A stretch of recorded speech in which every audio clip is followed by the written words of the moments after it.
¿Qué tal, amigos? Bienvenidos a una emisión más del programa Ante la Ley, que llega a ustedes gracias a la colaboración de la Alianza para la Excelencia Académica APEA. Mi nombre es Guillermo Tenorio y el día de hoy platicaremos sobre un tema muy interesante y muy actual, que es el paradigma cultural y de pensamiento del mundo árabe. Y para ello hemos invitado al doctor Francisco Reilly de la Universidad de Montevideo en Uruguay, quien, aprovechando la visita que hace a nuestro país, pues le hemos pedido que nos abriera un hueco en su apretada agenda para que nos compartiera y nos explicara algunos temas que ordinariamente están en boca de todos, pero con muy poco carácter científico. Doctor O'Reilly, muchísimas gracias por la invitación y gracias por abrirnos este espacio para platicar con nosotros en Ante la Ley. Bueno, muchas gracias a ustedes también por la invitación y este espacio. Y si no tiene usted inconveniente, le propongo que iniciemos el diálogo ante la ley. Y la primera pregunta, creo que obligada para nuestro auditorio, cuando hablamos del mundo árabe, siempre confundimos terminológicamente el tema. Entonces hablamos indistintamente, o refiriéndonos al mundo árabe, como el Islam, como el mundo musulmán. ¿Habría que hacer alguna precisión terminológica cuando nos referimos a este conjunto de estados que de alguna u otra manera se ven identificados con algún credo religioso, o podríamos hablar indistintamente de ello? Bueno, sin duda ese es uno de los temas que siempre al momento de hablar de política, de filosofía o de religión es el problema, ¿no? O sea, algunos especialistas consideran que el mundo árabe solamente se podría configurar lo que constituye la península arábiga y aquellos países en los cuales se habla la lengua árabe, que es una concepción que de alguna manera no nosotros naturalmente desde este lado lo vinculamos directamente con una concepción del Islam, pero si lo pensamos, mundo islámico también podría incluir los países asiáticos, claro, ¿no? Indonesia, y el resto de países que tienen una mayoría, incluso Pakistán, ¿no? Son países que no son árabes, que no tuvieron la lengua árabe, de hecho usan el árabe meramente para la práctica religiosa, pero no son países árabes en su constitución étnica también, ¿no? Que es la otra cuestión. Y el otro punto importante que creo que es importante es que en el mundo árabe existía una cultura anterior a la tradición islámica. Entonces, si bien la economía del lenguaje nos exige a veces utilizar palabras en un sentido amplio, ¿no? No tenemos que precisar necesariamente una cosa u otra, ¿no? Ahora, lo cierto es que todo parece indicar que, o en el imaginario colectivo está la idea de que el mundo árabe es profundamente religioso, o tiene un credo religioso muy arraigado en su manifestación cultural. Y ese credo religioso es lo que conocemos como el mundo islámico. ¿Es correcto? Bueno, sí, digamos, lo que podemos decir es que el mundo árabe, digamos, lo que conocemos como el mundo árabe es un espacio en el cual actualmente predomina la religión islámica, ¿no? Bien. Y que lo que es importante es que en la religión islámica es una religión que es profundamente religiosa, pero porque en la misma constitución de la religión islámica está incluido el concepto de comunidad, ¿no? Que es lo que normalmente se conoce o muchos mencionan que es la umma, ¿no? La umma es la pequeña comunidad que luego pasa a ser una gran comunidad, que es un país. Entonces, en ese sentido, claro, es profundamente religioso, pero porque es profundamente político también, en ese sentido, la religión en su perspectiva, ¿no? En su origen. Luego están las variaciones históricas que podemos mencionar, pero que, digamos, en su misma, hay un especialista que menciona, ¿no? Que hay, para marcar una distinción, por ejemplo, con el cristianismo, que es una religión que para nosotros puede ser un poco más conocida, o que es que para el cristianismo es mi adhesión con Dios, o Dios, claro, la revelación divina. Este especialista considera que el Islam no surge meramente con la revelación del Corán, y de una ley y demás, sino que el Islam propiamente surge cuando hay una comunidad, una umma, que responde y se somete a la voluntad divina. O sea, que sigue esa voluntad divina, ¿no? Entonces, esa sería, en ese sentido podríamos decir que es una comunidad profundamente religiosa, porque en su misma noción de comunidad está la religión que lo constituye. Ahora, este credo religioso, solamente para precisar al auditorio, surge por una revelación a un profeta. Sí, surge en torno al siglo VI-VII, lo que sucede ahí es una cuestión temporal de momentos e instancias en las cuales Mahoma recibe la revelación, etc.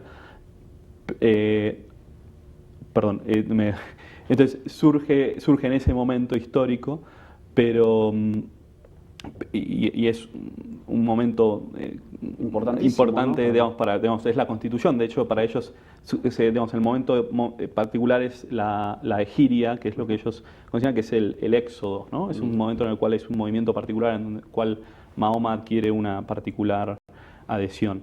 Y entonces, pero luego se constituye propiamente la revelación divina, ¿no? El Corán para el Islam, el Corán es la palabra de Dios, no es un texto escrito por Mahoma, o sea, a diferencia y es un texto que está totalmente revelado, ¿no? O sea, entiendo que es un texto revelado por Dios al profeta. Sí, pero el texto no es, para dar una comparación nuevamente, para los cristianos, el Evangelio es inspiración divina. Ajá. Pero es San Lucas, San Juan o la comunidad de San Pablo la que escribe las epístolas o los evangelios. Para el Islam, el Corán es eterno, es creado, es coeterno, de alguna manera es eterno, porque es la palabra de Dios plasmada en la letra. De ahí vienen las distintas corrientes de cuánto puedo interpretar o no el texto del Corán. Si el Corán es la misma palabra de Dios, ¿no?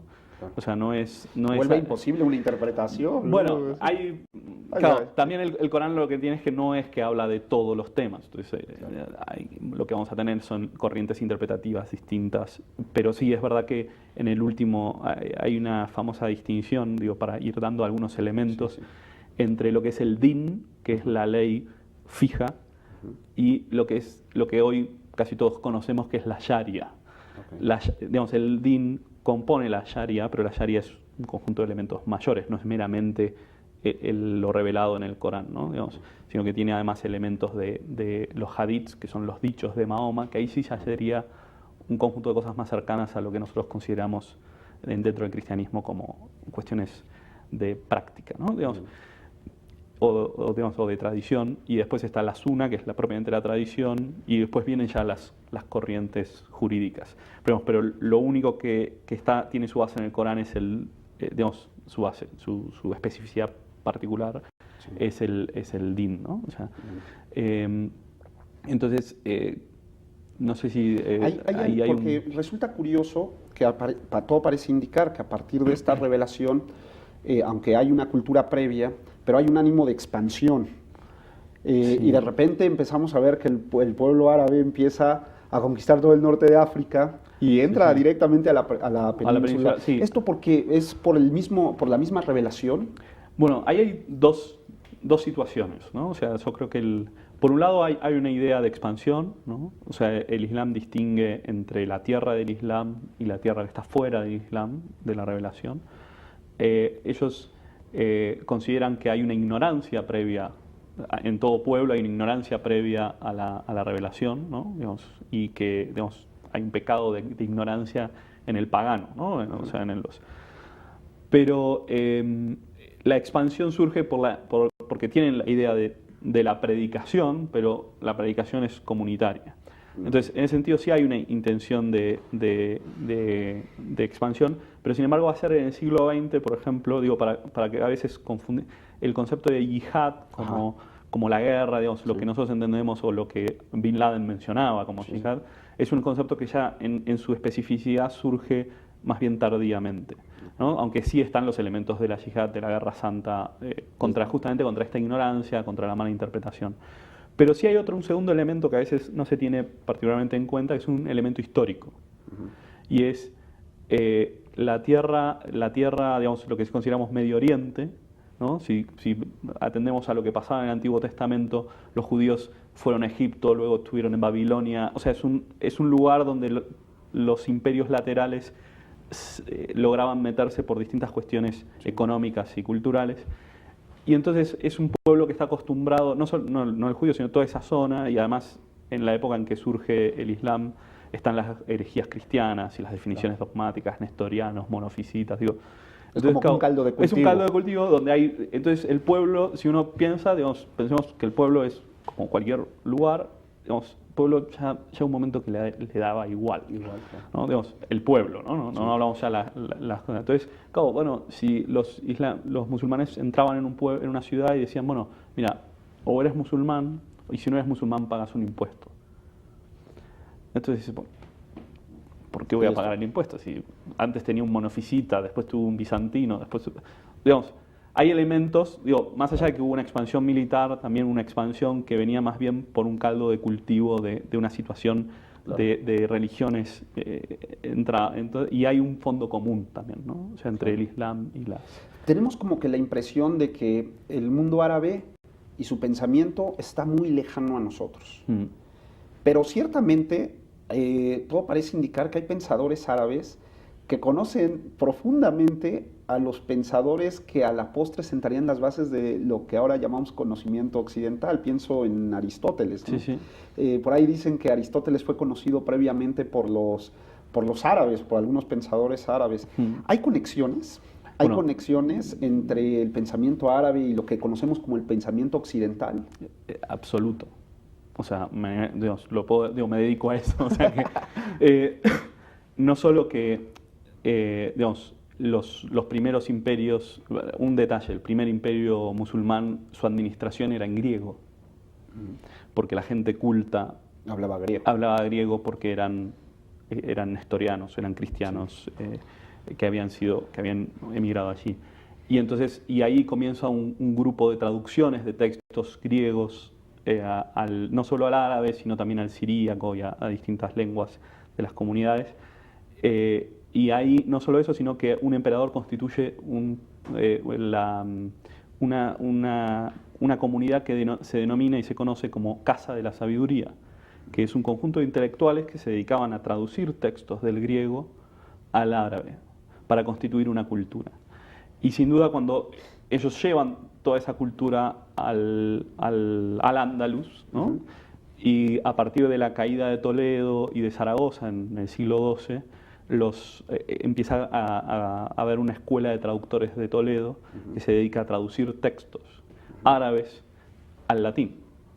Y entre esos textos hay autores como Avicena, Al-Farabi, Al-Kindi, que son autores que podemos considerar aristotélicos y platónicos, no solo y neoplatónicos. O sea, son autores que se podría decir que están en conexión, o sea, influyen en Santo Tomás, influyen en autores que para nosotros en la constitución de la intelectualidad occidental son fundamentales, ¿no? Que es toda la Edad Media, y algunos incluso han llegado a afirmar que hay una influencia, bueno, también por otro lado en el Renacimiento se produce un conjunto de traducciones, ¿no?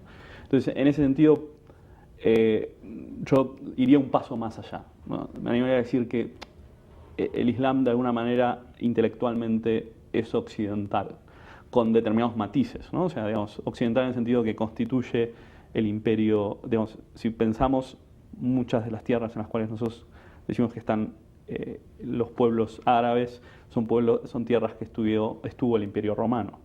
Claro. Y donde la cultura es común, ¿no? O sea, claro. Y ellos además ocuparon un lugar especial en la constitución de la intelectualidad occidental y en la reinterpretación y reincorporación de Aristóteles en el cristianismo. ¿Por qué no vamos a un pequeño corte y regresando del corte retomamos el tema de la influencia del pensamiento árabe en Occidente? No se vayan, estamos hablando de un tema muy interesante que son los paradigmas del pensamiento cultural del mundo árabe. Está con nosotros el doctor Francisco O'Reilly. Regresamos después del corte.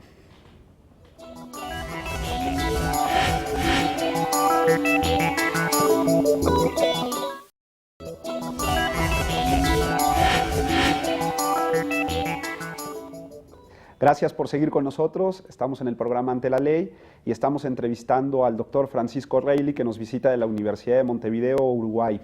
Mi nombre es Guillermo Tenorio y recuerden que si quieren ponerse en contacto con nosotros, lo pueden hacer a través de la cuenta de correo electrónico gtenorio@up.edu.mx o bien mandarnos sus comentarios a través de la cuenta de Twitter @gtenorioc, donde con gusto los atenderemos y podremos intercambiar sus opiniones respecto a los contenidos de este programa.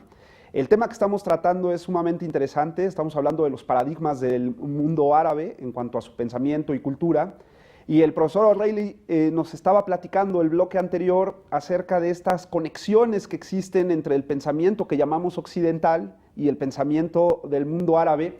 Y no puedo eludirme, doctor, preguntarle, desde su perspectiva, ¿cuál sería la principal o las principales aportaciones que hace el pensamiento o la tradición árabe respecto a nuestras concepciones culturales actuales, occidentales? Sí.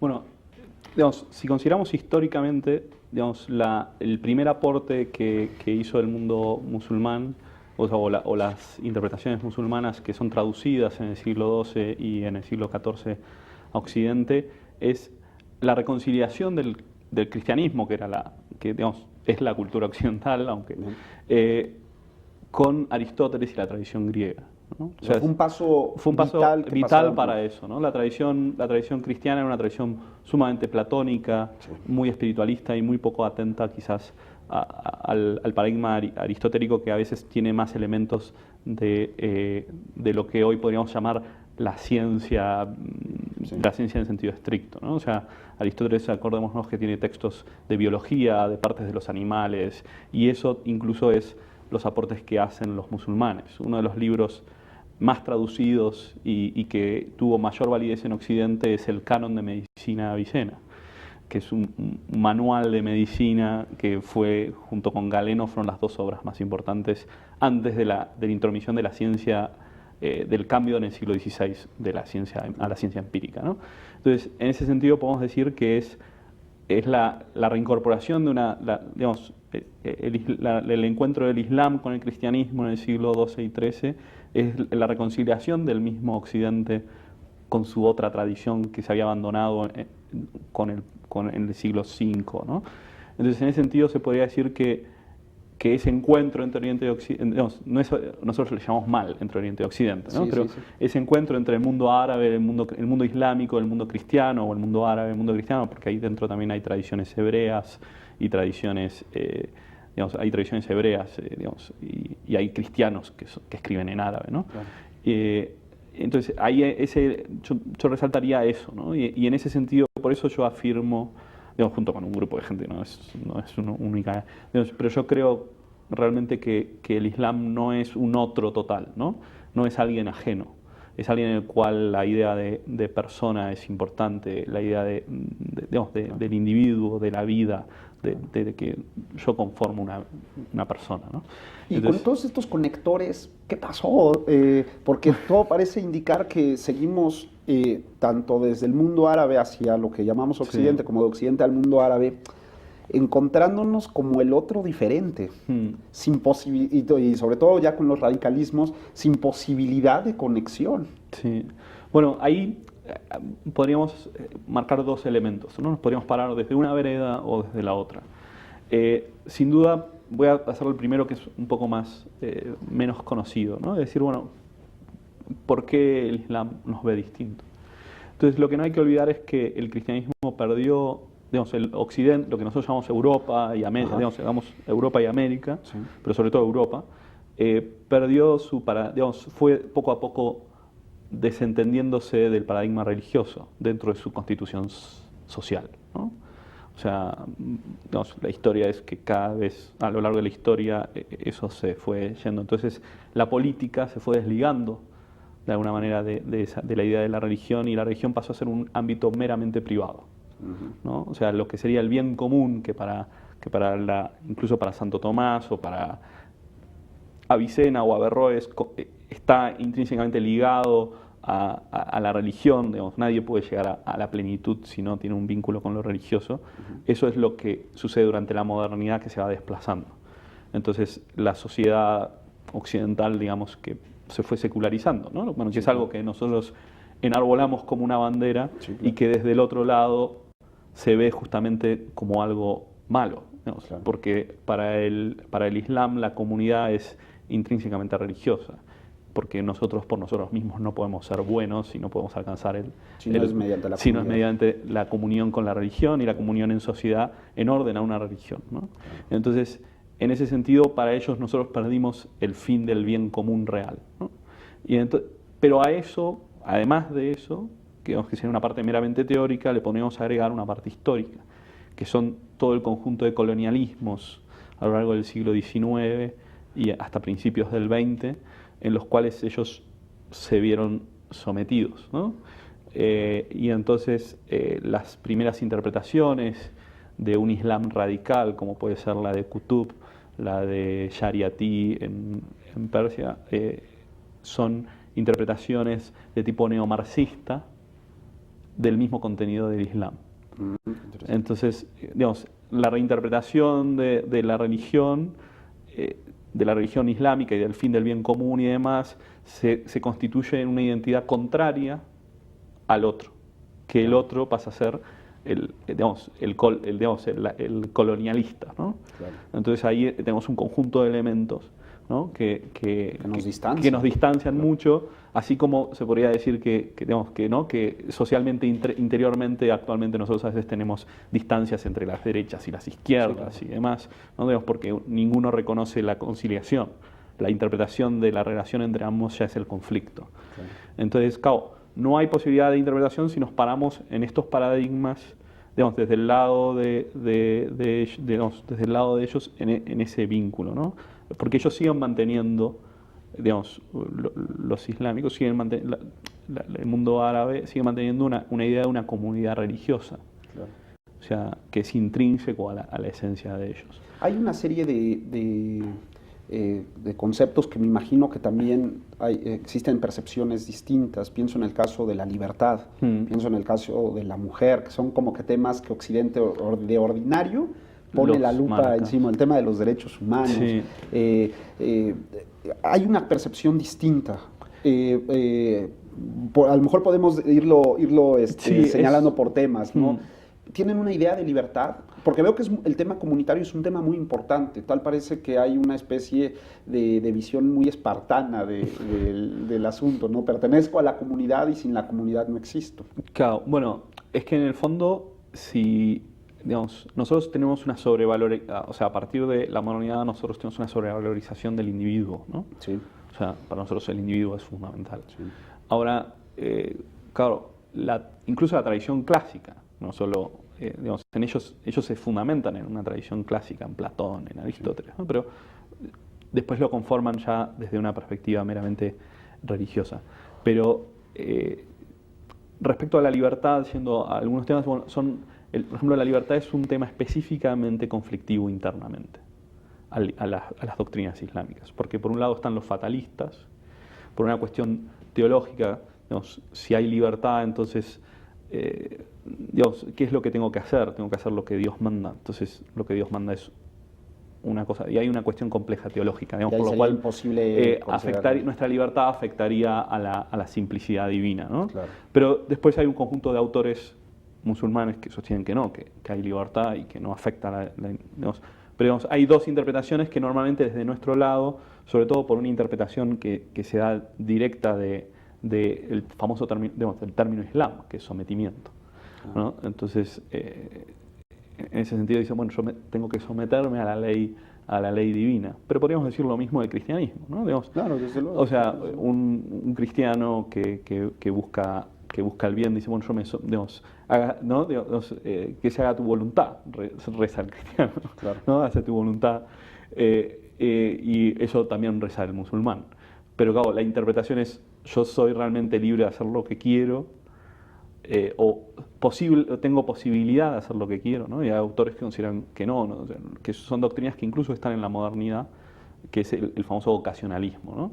Yo soy ocasión para, Dios, yo muevo esta mano, pero en realidad yo no la muevo, sino que es Dios quien la mueve, claro, ¿no? Que ahí hay una famosa poesía de Borges que se inspira que es Ajedrez, que en un momento dice, Dios mueve el jugador y la pieza, que Dios detrás del Dios la trama empieza, ¿no? Claro. Entonces, pero ahí él está comentando, digamos, él está pensando, habla de Omar, y él está pensando en los musulmanes, ¿no?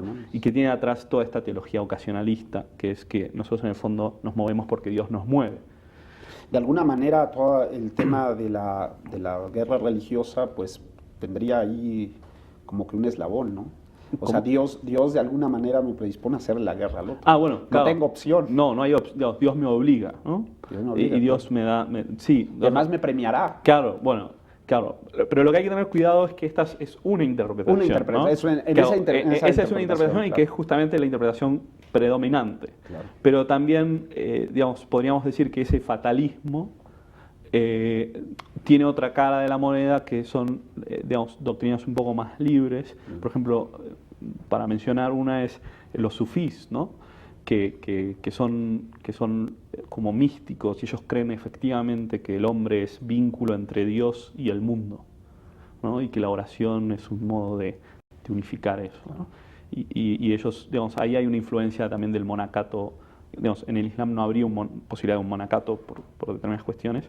Los monacatos son los monasterios, ¿no? Sí, En las contemplaciones, pero hay una influencia del monacato oriental en este modo de interpretar la relación con Dios y demás. Un detalle que antes no mencionamos, pero que es importante para que la gente lo tenga en claro, ¿no? Mientras que en el cristianismo existe una iglesia, digamos, y que incluso cada variación del cristianismo tiene como su ortodoxia, Sí.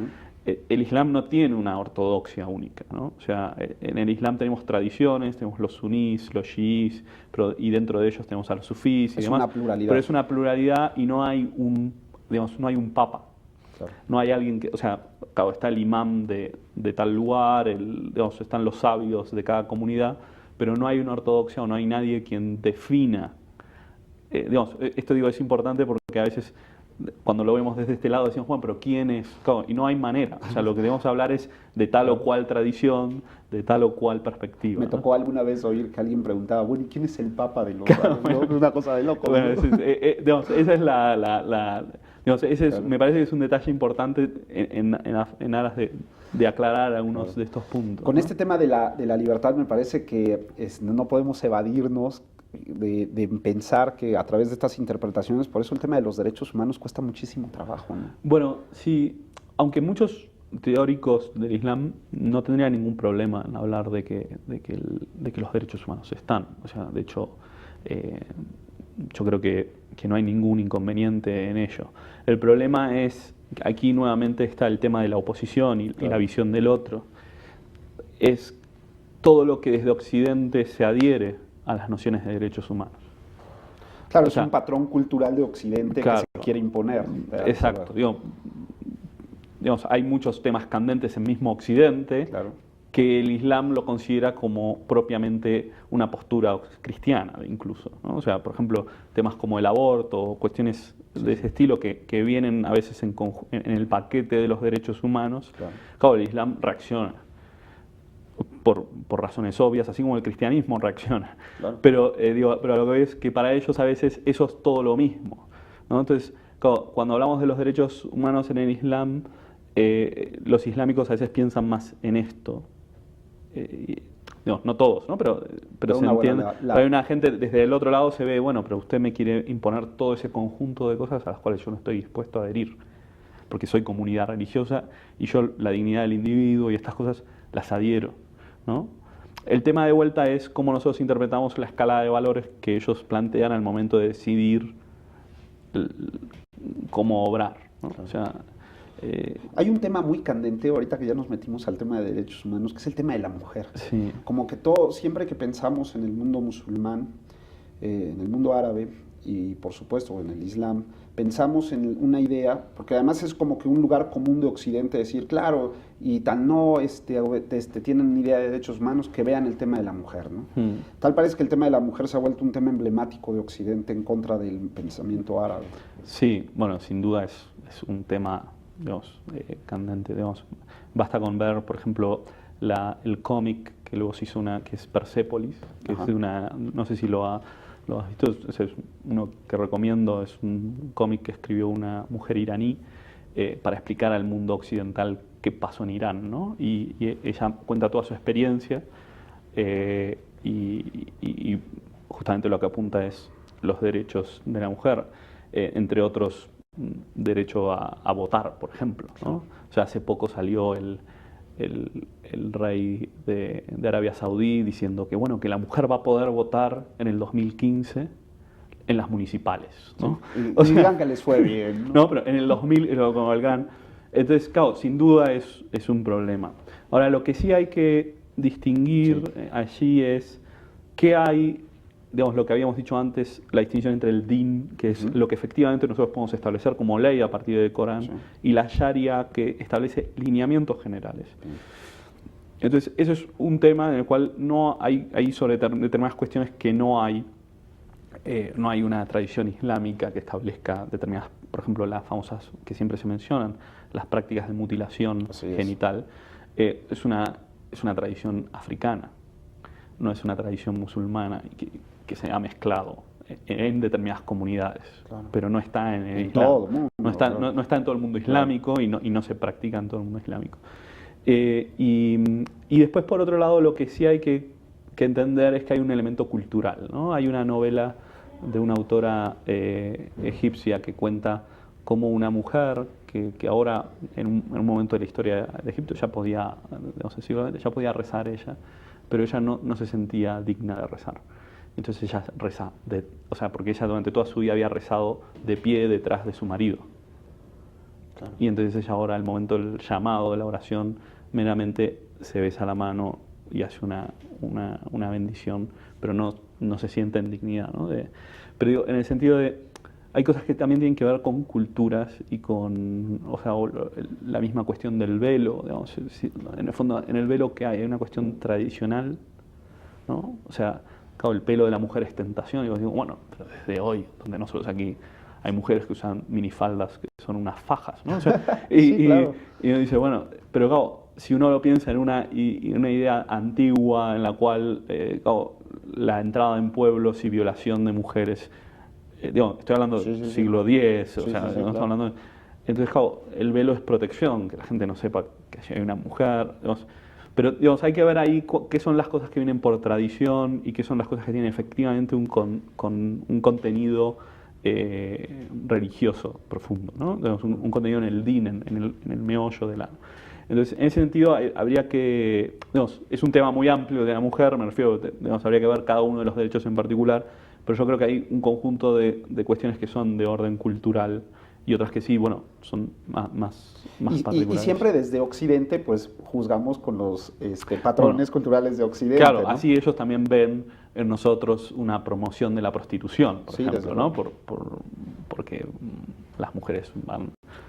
Sí, para ellos también ostentosamente presentadas. Viéndolo desde su óptica y con su patrón cultural debe ser muy fuerte. Hay un tema que evidentemente tendríamos que no puedo evitar preguntar, ¿no? También desde Occidente vemos como que hay una especie de monismo político-religioso, que toda la toma de decisiones públicas tiene un fuerte contenido religioso, y claro, cuando lo estamos viendo alguna noticia de algún país árabe, como que está fuertemente cargada esa imagen y esa noticia de algún sesgo que nos hace pensar que la toma de decisiones es religiosa. ¿Sí? ¿Es correcta esta apreciación? Bueno, sí y no. O sea, sí hay obviamente un contenido religioso y podríamos decir que en casi todos los países que contienen la Sharia en su constitución, o sea, en ese sentido son países islámicos, en ellos tenemos hay un contenido religioso en la misma ley, en la normatividad, pero no es lo mismo que lo que nosotros entendiéramos por digamos, hay teocracia, pero no es digamos, yo creo que Irán es la única que tiene un imán único, ¿no? Claro. Sobre la cual, pero por ejemplo, en Egipto, si bien en la Universidad de Al-Azhar, donde es una mezquita y universidad, durante mucho tiempo digamos, estuvo junto con Mubarak, desde antes de la revolución, digamos, de lo que llaman la primavera, los países árabes. Antes de ello, ya habían sacado un conjunto de cuestiones pidiendo que cambie el esquema, digamos, el esquema de gobierno que tenía Mubarak. En ese sentido, digamos, por lo mismo que había antes, si es verdad que en la constitución de los países hay elementos religiosos, entonces en ese sentido son digamos, son estados donde religión, digamos, no son estados seculares. Secular, claro.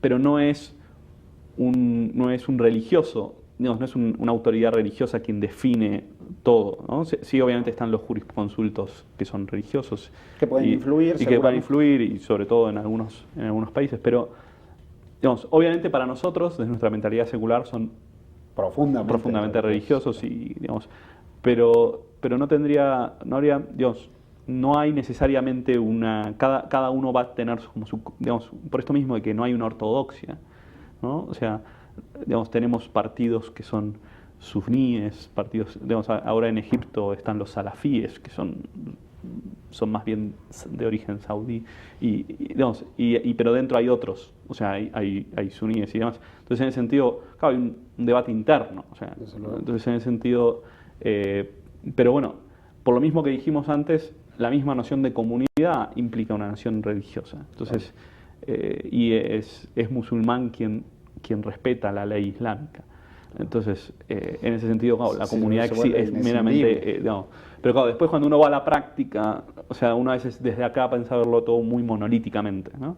O sea, y no es monolítico, ¿no? Digamos, después, efectivamente, se producen decisiones a favor, en contra de una posición, de la otra, o sea, el problema es que desde fuera toda religión se ve como una cosa monolítica, claro. Y uno después de repente cuando empieza a ver cómo es el funcionamiento interno, empieza a ver que dentro hay un conjunto de posiciones, ¿no? Entonces, no puedo evitar, y propongo que regresando del corte lo platiquemos, del tema de la primavera árabe, que en estos días está generando mucho debate. No se vayan, estamos en Ante la Ley. Mi nombre es Guillermo Tenorio y volvemos en un minuto.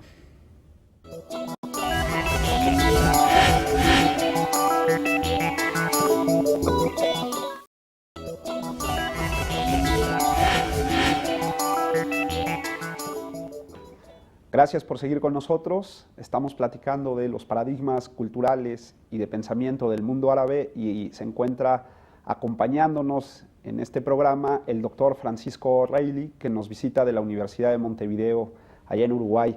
Y doctor, bueno, pues estábamos platicando de este tema de una especie de monismo político religioso que desde Occidente se percibe en el mundo árabe, y pues salió por ahí el tema de la primavera árabe, de la llamada primavera árabe. A lo mejor podríamos explicar en qué consiste, si esto se puede llamar primavera, porque se me hace que este tema de la primavera árabe trae una connotación fuertemente occidental. Bueno, sí, sin duda nuevamente aparece la concepción desde el otro lado, ¿no? O sea, yo de hecho en febrero, cuando empezó sobre todo, bueno, en diciembre del año pasado, diciembre-enero, empezó la cuestión en Túnez y luego en Egipto. El gran tema es los comentarios que escuchábamos entre, por ejemplo, de un Obama o de un Sarkozy, supuestamente dándole la mayoría de edad a los estados occidentales, a los estados musulmanes para poder ser democráticos, claro, ¿no? Diciendo, por fin el pueblo se da cuenta que tiene libertades y demás, y que yo creo que esa visión es una visión que sin duda es muy occidental y a priori me parece muy errónea, ¿no? Lo cual lo que quiero decir con esto es por qué presuponemos que nuestras democracias, que además ya están bastante degradadas, digamos, basta con ver los indignados que tenemos en todos los países, la profunda crisis económica y la incapacidad a veces de nuestros gobiernos para llevar a cabo bien eso, o la insatisfacción que tiene el pueblo, ¿no? Por lo menos en Argentina, donde soy yo, digamos, bueno, en Uruguay más o menos, pero en Argentina la gente ya no espera nada del político, ¿no? O sea, digamos, en ese sentido. Entonces, si es esa la democracia que le queremos llevar a los países árabes, ¿no? Claro. Entonces, en ese sentido, yo creo que sin duda ahí en determinados países se podría hablar en el caso particular de Túnez, que ahora va a tener sus elecciones y que el ejército se mantuvo particularmente apartado, garantizando las libertades, pero por ejemplo en Egipto tenemos un caso totalmente distinto. Claro. O sea, en Egipto, si bien en la plaza de Tahrir había cristianos, coptos y musulmanes, de hecho hay fotos muy significativas de cristianos y musulmanes defendiéndose mutuamente, hace unos días, o sea, pasaron por arriba de más de 20 coptos con los tanques. Así o sea, es. yo me preguntaba en una columna que escribí en enero si era la plaza de Tahrir o iba a ser Tiananmen, ¿no? Claro, no, desde luego. Entonces, ahora en septiembre nos encontramos que es casi Tiananmen. Tiananmen, claro.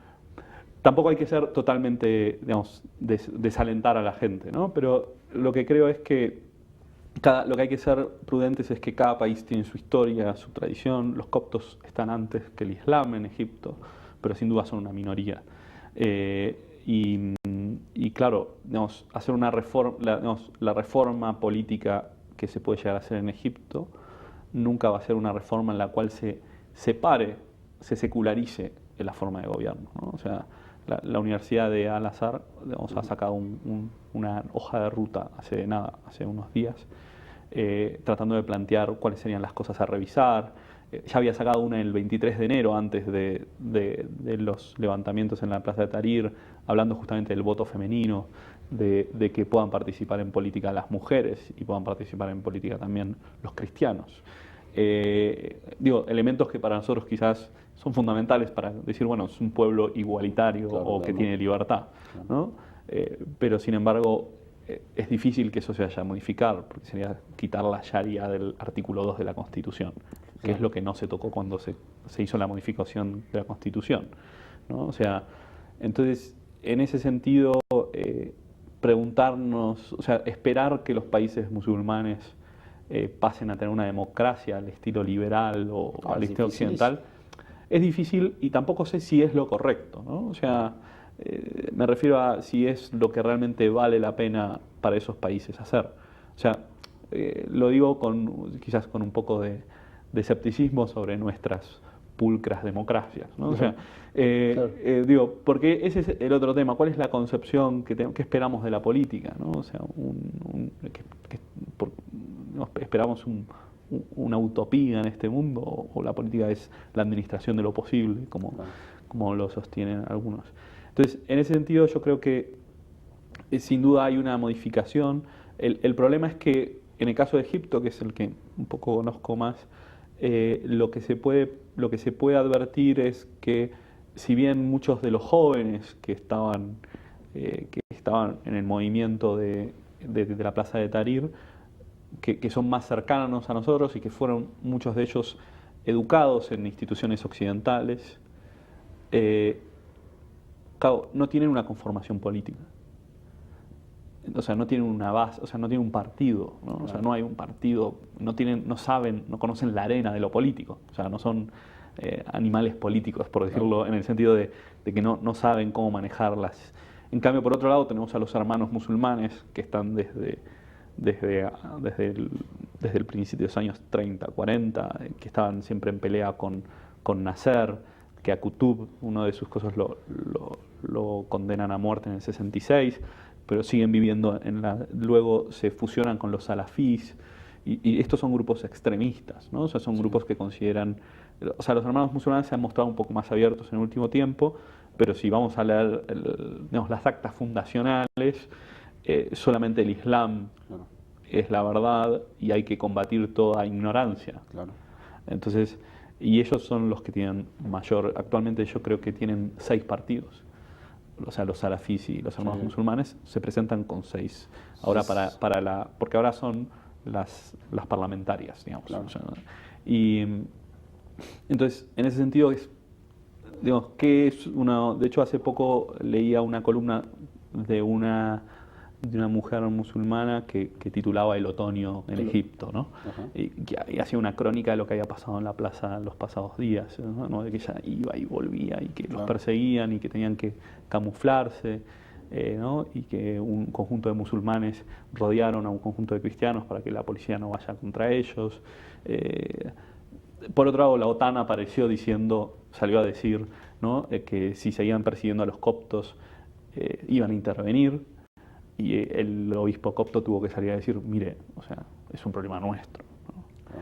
Porque claro, o sea, al final Occidente a veces no se da cuenta la OTAN no se da cuenta que interviniendo ahí reaviva aquel paradigma colonialista y anticolonialista que hay a veces en una parte del Islam radical. Y además que tienen ahí un inserto muy cerca de ahí a un enemigo tradicional, que es el mundo hebreo, ¿no? Claro, que es el Estado de Israel, ¿no? Sí, el Estado de Israel inserto ahí, pues también genera mucho conflicto, pero también genera unidad dentro del mundo musulmán. Bueno, claro, digamos, de hecho es la famosa cuestión por confrontación, ¿no? O sea, de hecho justamente el problema que tuvo parte del nacerismo y parte de estos modos es que terminó buscando una paz real digamos, una paz real, o sea, unos tratados de no agresión con Israel, y que por eso generó a veces la pelea digamos, en la última parte, ¿no?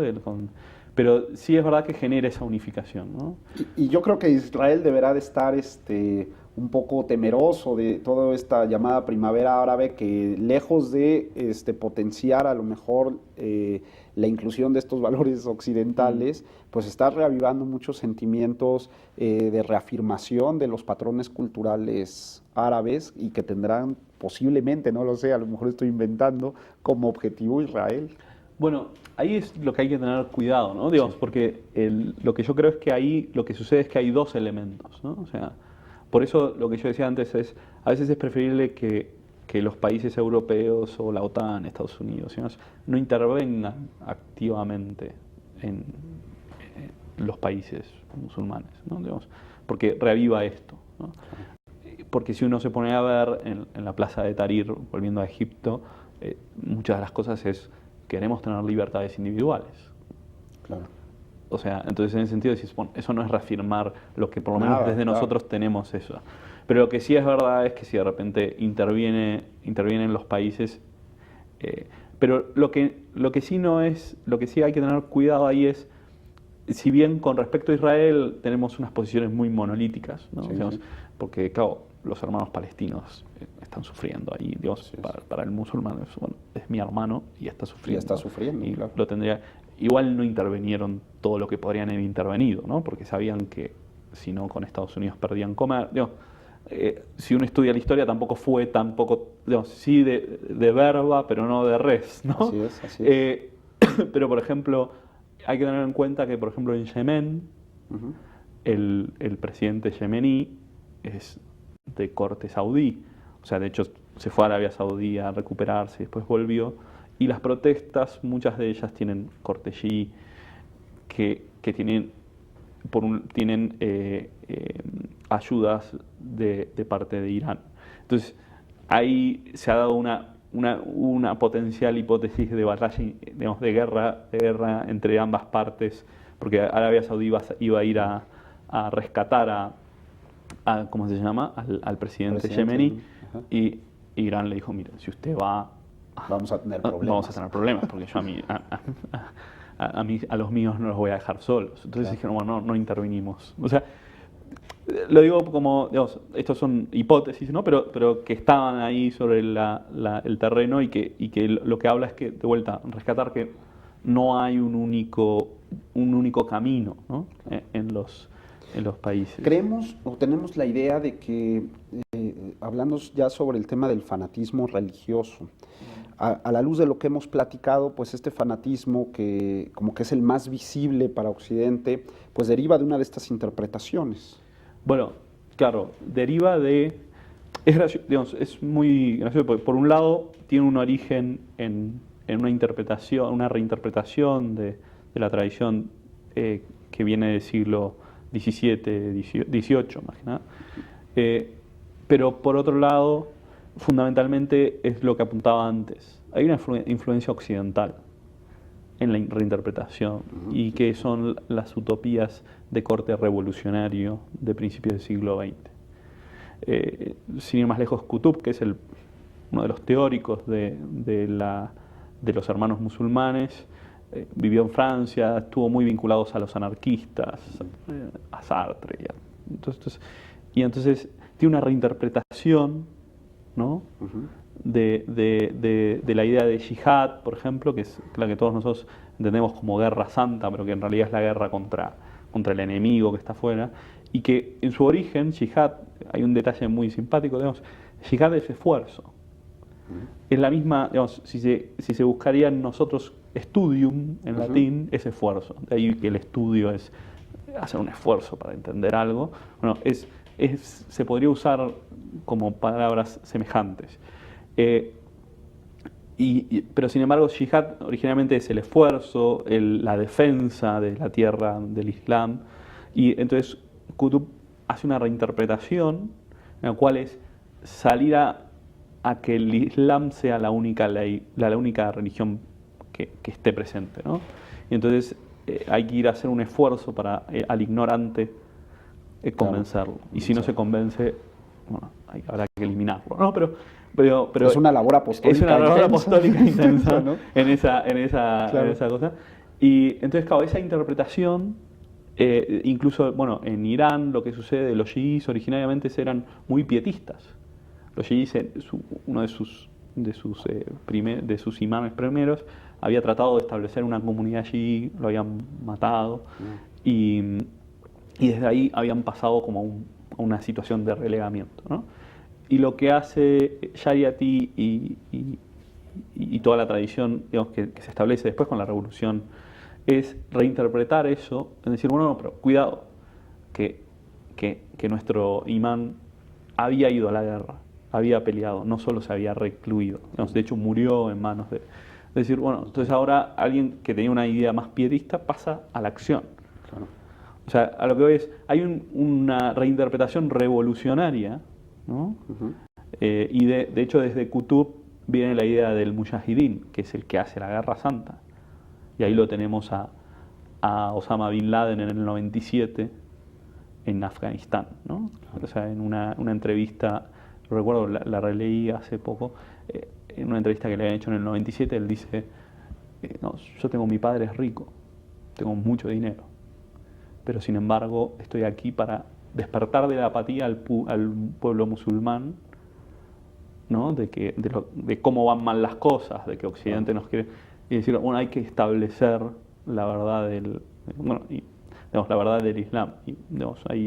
Y la victoria en Afganistán al mujahidín le dieron mucha fuerza, ¿no? Porque le habían ganado, digamos, además a renglón seguido cae el muro de Berlín. Claro. Claro, le da una fuerza, digamos, nos fue bien, Dios está de nuestro lado. Sí, claro. O sea, entonces, y a partir de ahí dice, bueno, ahora nos queda el otro enemigo, que no es digamos, no era el Estado ateo, que era la Unión Soviética, sino que ahora es Estados Unidos, ¿no? Y entonces, claro, y ahí empieza una nueva búsqueda de esto, ¿no? O sea, caray, ves que cualquiera de estos temas que podamos ir tocando son sumamente interesantes. Desafortunadamente el tiempo se nos acabó.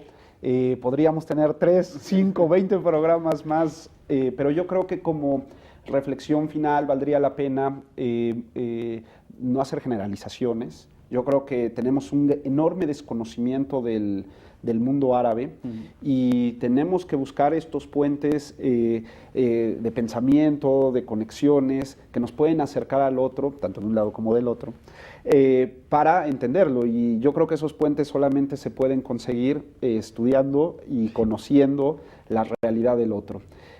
Doctor O'Reilly, le agradecemos mucho que nos haya acompañado, y a ustedes muchas gracias por haber estado en una emisión más del programa Ante la Ley.